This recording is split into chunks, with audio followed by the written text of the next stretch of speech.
সুরের ভবনে বাস করতেন তিনি। আধুনিক বাংলা গানের এক উজ্জ্বলতম নক্ষত্র।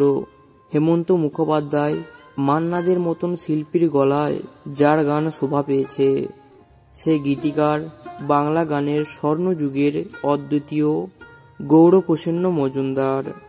তার কলম দিয়ে যদি লেখো নাম, খাতার প্রতি পাতায় ইত্যাদি বহু কালজয়ী গান বেরিয়েছে। 1924-এর 5ই ডিসেম্বর পাবলার গোপালনগরে এক উচ্চশিক্ষিত পরিবারে জন্ম হয় তার।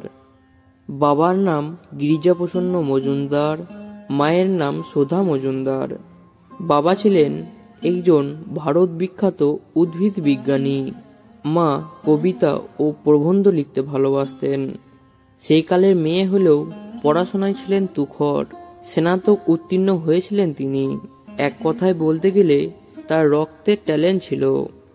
ছোটবেলা থেকেই বাংলা, ইংরাজি এবং সংস্কৃত ভাষার সাহিত্যের চর্চা হতো গৌরপ্রসন্ন মজুমদারের বাড়িতে।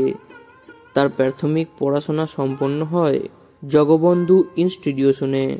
স্কুলে পড়াকালীনই বাংলা কবিতা লিখতে শুরু করেছিলেন এই ব্যক্তিত্ব। বাংলা গানের জগতে মান্না দে, নচিকেতা ঘোষ, হেমন্ত মুখোপাধ্যায়ের সঙ্গে তার গভীর সম্পর্ক তৈরি হয়েছিল। বিখ্যাত মানুষদের কণ্ঠে শোভা পেয়েছে তার লেখা। শচীন দেব বর্মনের সুরে আর তার কথায় মেঘ কালো, আঁধার কালো, প্রেম একবারই এসেছিল নীরবে ইত্যাদি জনপ্রিয় গান সৃষ্টি হয়েছে। হেমন্ত মুখোপাধ্যায়ের অনেক গাওয়া কথাও লিখেছিলেন গৌরপ্রসন্ন, যার মধ্যে ও নদীরে, একটি কথা শুধাই শুধু তোমারে, নীল আকাশের নিচে এই পৃথিবী, আজ দুজনার দুটি পথ, এ পথ যদি না শেষ হওয়ার মতো জনপ্রিয়তা পেয়েছে গান। প্রতিদান ছবির মঙ্গলদ্বীপের এই গানটি একটি খালি সিগারেটের প্যাকেটে লিখে দিয়েছিলেন তিনি। শক্তি সামন্তের ছবি আরাধনার বিখ্যাত গান মেরে স্বপ্ন কি রানী, গান দুটি বাংলায় রচনা করেছিলেন। সারা জীবন ধরে অসংখ্য চলচ্চিত্রে গান লেখার সুযোগ পেয়েছিলেন।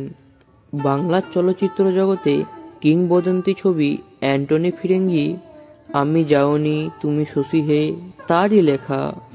এমনকি বাংলাদেশ স্বাধীন হলে বঙ্গবন্ধুর আমন্ত্রণে রাষ্ট্রীয় অতিথি হিসাবে 1972-এর ডিসেম্বরে বাংলাদেশ যান গৌরীপ্রসন্ন।